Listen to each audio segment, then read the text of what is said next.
Of our mood lecture, just note when you're writing down all these moods. On the previous video, I missed strong on there and had extra speed, so just make sure you have strong on one of your moods. So this video, I will go over busy and strong, and we'll see how and why to create those moods. Okay, let's start with busy. Busy. This is when you want to make something feel busy, meaning visually busy with a lot of stuff going on. Chaotic, overwhelming, anxiety-inducing, anything like that. So for this, the biggest one is no or very small negative space.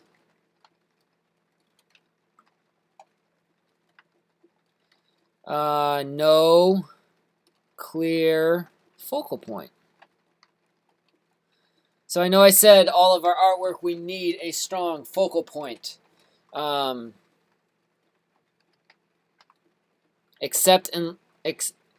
always want a focal point unless you're trying to create a busy mood.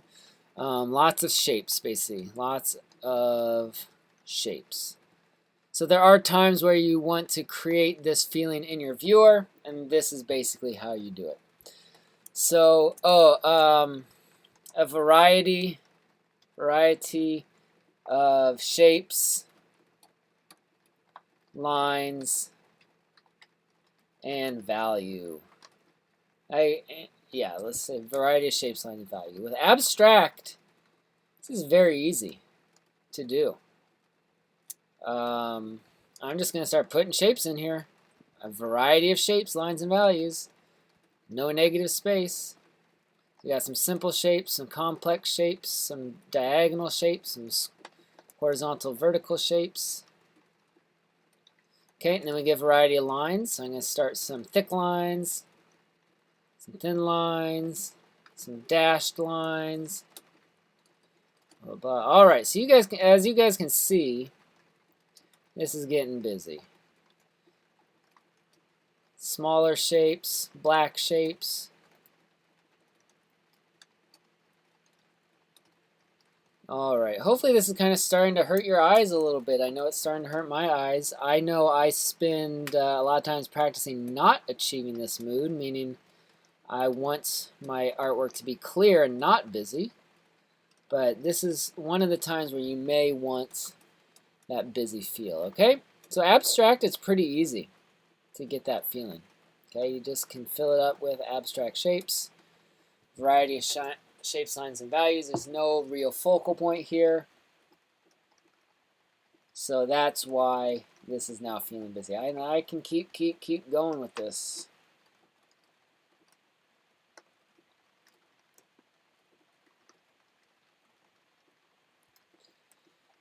Keep going. All right, so that's abstract. Okay, so just remember, you guys sketch along with these examples. Pause the video if you need to. Do your own version of these drawings. All right. So we may do, so that's abstract version. Let's do a representational version.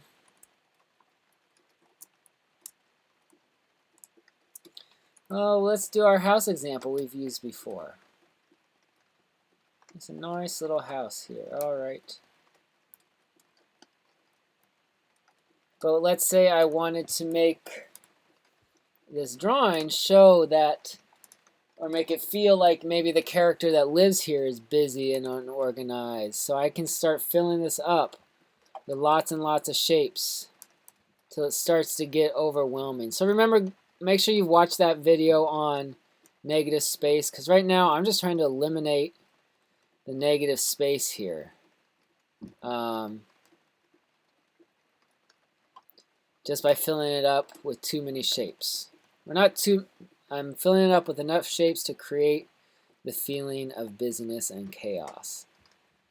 And as you can see, it's filling up. It's filling up. I'm running out of negative space. Put some birds in here, some trees in the background, put some pattern and lines on here.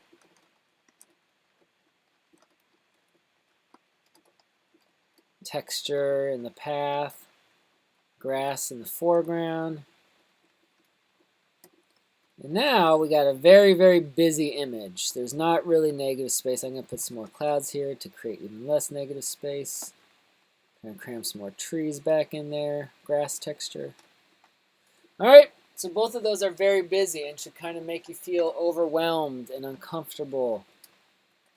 I liken this one to, you know, when I try and sit down and do some work, but my workspace is cluttered with papers and books and things like that. I get that overwhelmed feeling. So it's much easier for me to do work when I have a clear workspace with lots of negative space in it. So that's busy. We'll look at some busy examples in just a second. Now we're going to do strong. So anytime you want to make something feel strong, powerful is another one. Anything along those lines, you can use these rules. So rectangular shapes. Generally,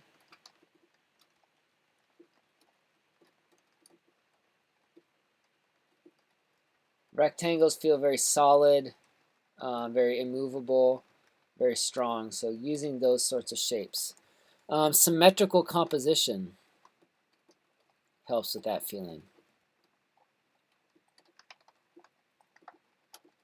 And then heavy use of black.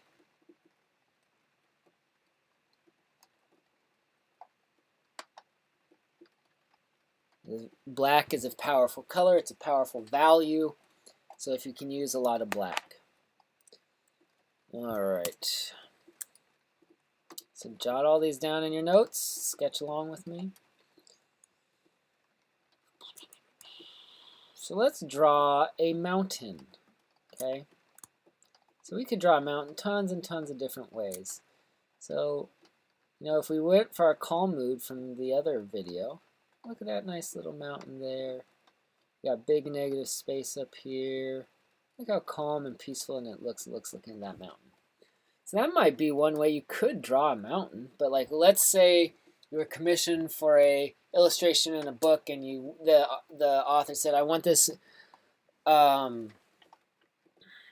mountain to feel large, powerful, imposing, just feel like power. Then you have to kind of go back to these rules. So I'm going to kind of almost use some straight lines on this mountain.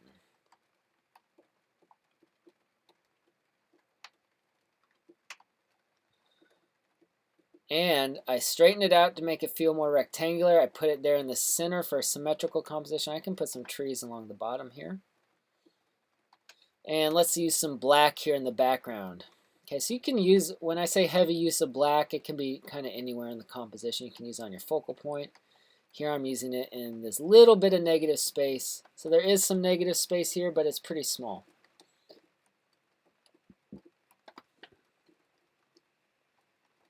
Okay, some texture on our mountain. Okay, so this one is going to have a much more powerful feeling than that first one I drew. All right. You'll see this lots of times with like movie posters or comic book covers or something. I'll show you some examples that are similar to this in just a sec.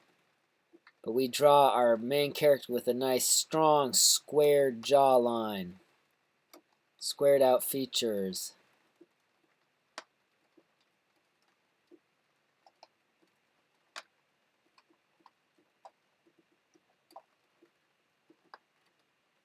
Okay? And again, just a small little negative space here around the edges. Alright, so you could do this with anything. You know, let's say you had a... let's go with like a building. So you have your building here. Tall, powerful, strong building. Oh, I should say, what's another one? Rectangular shapes. What are all of these shapes kind of? They're all kind of vertical. So I'm going to put vertical shapes here. Just having something kind of laying down horizontally doesn't necessarily give that feeling of power. I'll go with a dark focal point on this one to reverse it. Okay.